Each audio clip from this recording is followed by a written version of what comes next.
My name is Arman Rahman, and during my college life, my closest companion was Samiul Khan. From the outside, our friendship looked unbreakable. We studied together, shared meals in the dusty old cafeteria, stayed up late cramming for exams, and walked home under the fading glow of streetlights. Everyone knew us as inseparable two friends who moved like shadows side by side. Samiul was charismatic and charming. He always laughed loudly at my jokes, clapped me on the shoulder, and spoke as if we were brothers. In my heart, I believed he truly cared for me, but there was something I never sensed, something lurking deep inside him. Behind his polite smile and easy words, there lived a slow-burning resentment. I had no idea why. Maybe it was my grades, maybe my family's respect, maybe something trivial that had grown over time into a quiet storm inside his heart. But I didn't know. To me, Samiul was my closest friend, the one person I trusted completely in the lonely,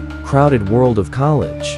We would sit under the banyan tree in the courtyard, making plans about the future. He would nod and smile, but sometimes, when I turned away, his expression would change for a second, a flicker of bitterness passing across his face like a shadow. I never noticed. I never guessed. I believed we were like brothers. I was wrong. That hidden hatred, silent, patient, poisonous, was waiting for the night it would finally rise from the darkness and take shape in a form I'd never have imagined. It was late evening when my plans changed. Samiul and I had promised to travel to my family home together that day. Normally I left while the sun was still up, but this time I waited. I waited because Samiul had said he would come. Hour after hour, the daylight drained from the sky. The river turned from gold to gray, and then to black.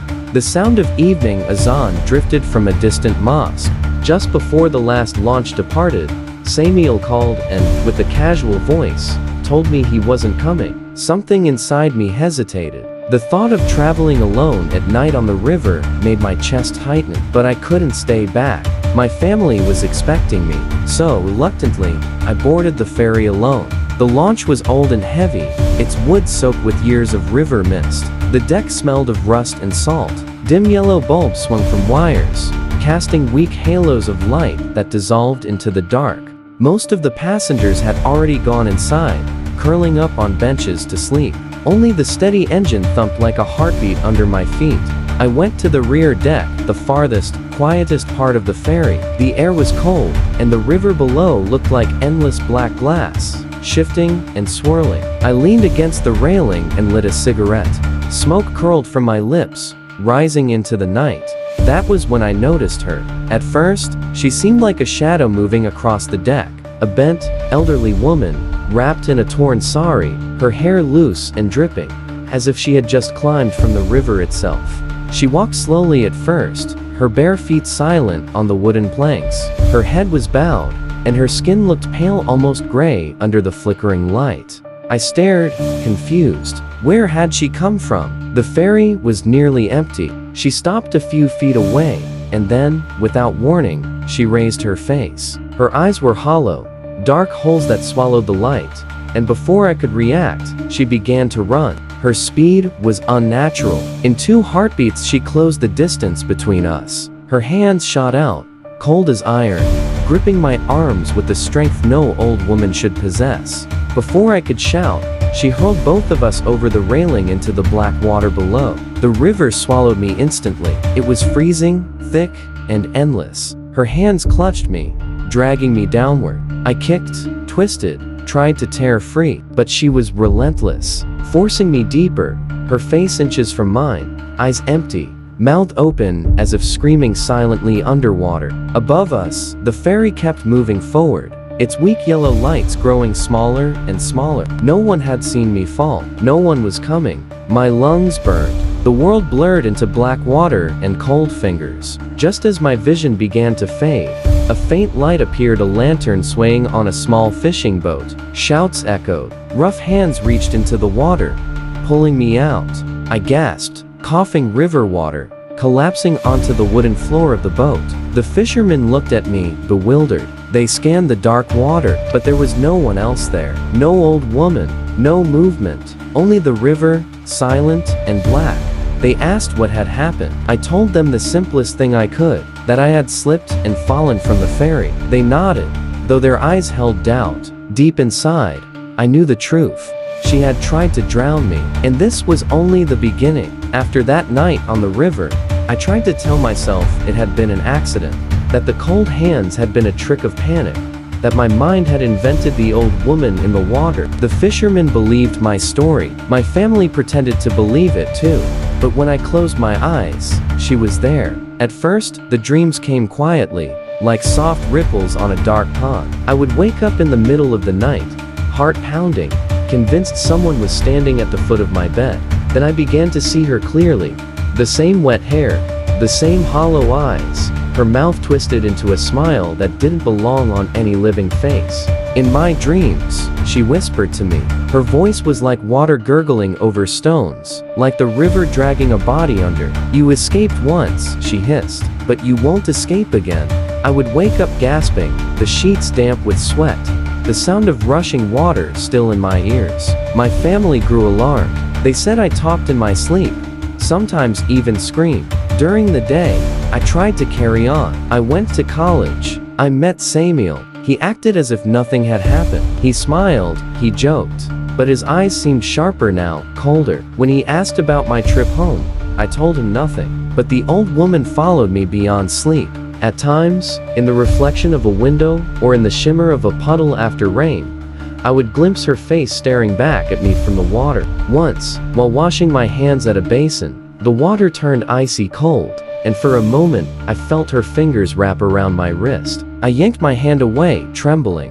People began to say it was my imagination, trauma from falling into the river. My mother said prayers over my bed. My father insisted it was just stress. Yet each night, the dreams grew stronger, more vivid, more real. Finally, my family decided to call a Kabirai, a spiritual healer known for fighting black magic and restless spirits. He was to come after the evening prayer. Until then, I was told to stay calm, to stay inside, to pray. But by then, the house itself had begun to feel unsafe. The air grew heavy after dark. The sound of water sometimes echoed through the rooms, though no tap was running. And at night, on the roof, I sometimes heard footsteps pacing slowly back and forth, as if someone was waiting for me. I tried to convince myself it was all in my head, but deep down, felt the truth. She hadn't let go. The river woman wanted me back, and she was getting closer. The evening, the Kabirai was supposed to arrive. The house felt strangely silent. Even the ceiling fan above my head seemed to turn slower, its blades cutting the air with a heavy, uneven sound. My parents had opened the main door so the healer could come straight in after the evening prayer. From where I stood on the roof, 3 floors above, I could see the staircase below like a dark well. I had come up to the terrace to breathe. The walls of my room had begun to feel like they were closing in, the smell of dampness and river water filling every corner. The sky was moonless. Clouds hung low and black, pressing down on the city. The wind carried a faint smell of algae, as though the river itself had risen into the air. I leaned against the parapet, staring at the streetlights far below. That's when I heard the creak of a door downstairs, followed by footsteps. Slow, uneven, a shuffle that was not my father's, not my mother's. From inside the house, my family suddenly shouted. Their voices rose in panic. Later, they told me they had seen her, the bent, old woman dripping wet, her sari clinging to her body running up the stairs toward the roof where I stood. For a moment, the hall smelled like the river, and her wet footprints glistened on the marble floor. Everyone froze. They had heard my story before, but now, they were seeing it with their own eyes. They ran after her, up the staircase, shouting my name. On the terrace, the air turned cold. My breath came out in small white clouds. A low sound, like water gurgling through pipes, rose behind me. When I turned, she was there, the old woman, closer than ever. Her wet hair draped over her face, her fingers bent like claws. Her eyes were not hollow anymore. They were full of something black and swirling like storm water in a drain. She ran at me, her bare feet making no sound on the concrete. Time seemed to slow. I tried to move, but my body froze. Her hands slammed into my chest with unnatural force. The parapet scraped against my back, And then, weightless, I was falling.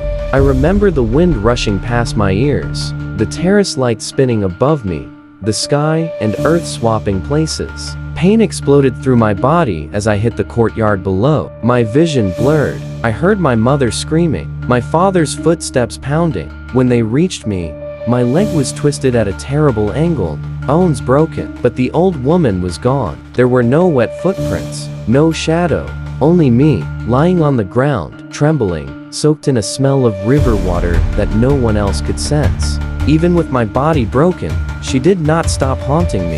At night in the hospital bed, I would still see her at the foot of my bed, whispering promises of drowning, her voice like waves slapping against a wooden hull. I began to believe she would never leave me alive. That night on the terrace broke something inside me. I realized this was no dream, no trauma. This was real. She was real, and someone had sent her. I lay in bed with my leg in a splint, the pain a constant reminder of the rooftop fall. Night after night, the same thing happened. She would come to me in dreams, her face hovering above mine, her hands dripping with black river water. Her whisper was louder now, more like a hiss. You escaped twice. You won't escape again. My family no longer doubted me. They had seen her. They had seen the wet footprints. They had seen me thrown from the roof. And so, they called the Kabirai, a man said to have faced things that weren't supposed to exist. He arrived after the evening prayer, just as promised. He was a thin man with ash-gray hair, carrying a bundle of herbs, a clay bowl of oil, and a string of beads that glowed faintly in the dim light. He didn't speak much. His eyes wandered around the house as though following something only he could see. "This is not an ordinary spirit," he finally said, his voice low. "Someone has called it. Someone has bound it to you." He began his ritual at midnight. The lights were turned off. Only a single oil lamp burned in the center of the room, its flame bending and twitching as though disturbed by an unseen breeze. He scattered salt in a circle around my bed, muttered incantations under his breath, and burned leaves that filled the air with a bitter, choking smoke. I felt the air change. It became heavy, damp, like the inside of a drowned cave. Then, from the far corner of the room, a sound rose, the gurgling of water, the slap of waves against wood. Slowly, she appeared. The old woman emerged from the shadows, her shape wavering like a reflection on water. She stepped into the circle of salt and hissed, her eyes locked on mine. For a moment, everything went silent except for her voice inside my head. "He hates you. He sent me." The Kabirai raised his voice, chanting louder. The beads in his hand rattled like dry bones. He splashed the clay bowl of oil onto the floor, and where it touched, the flame of the lamp grew higher. The old woman shrieked, a sound like hundreds of birds screaming at once, and the room shook as if the river itself had flooded in.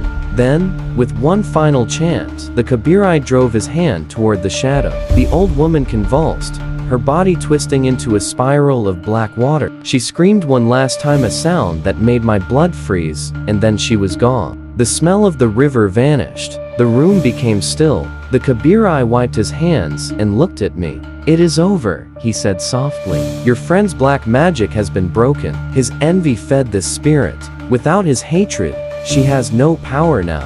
The next morning, I woke for the first time without the weight of dread pressing on my chest. My dreams were empty. No river, no old woman, only silence. I never went back to college. I never spoke to Samiul Khan again. I left that part of my life behind like a bad scar. But even now, sometimes, when I stand near deep water, I feel a chill at the base of my neck, as if someone is watching. I hear the faintest whisper of a woman's voice carried on the wind, and in my mind, I know, some rivers never truly give back what they take. The end. Did you enjoy the story? Let us know in the comments. And if you liked it, don't forget to like, share, and subscribe to The Horror Dream. Want more stories like this? Subscribe to The Horror Dream, and we'll bring you more darkness, just for you. If you enjoy a little chill down your spine, stick around, like, share, and hit that subscribe button, right here on The Horror Dream. Your support keeps us going, so stay with us. Subscribe to The Horror Dream for more spine-tingling tales.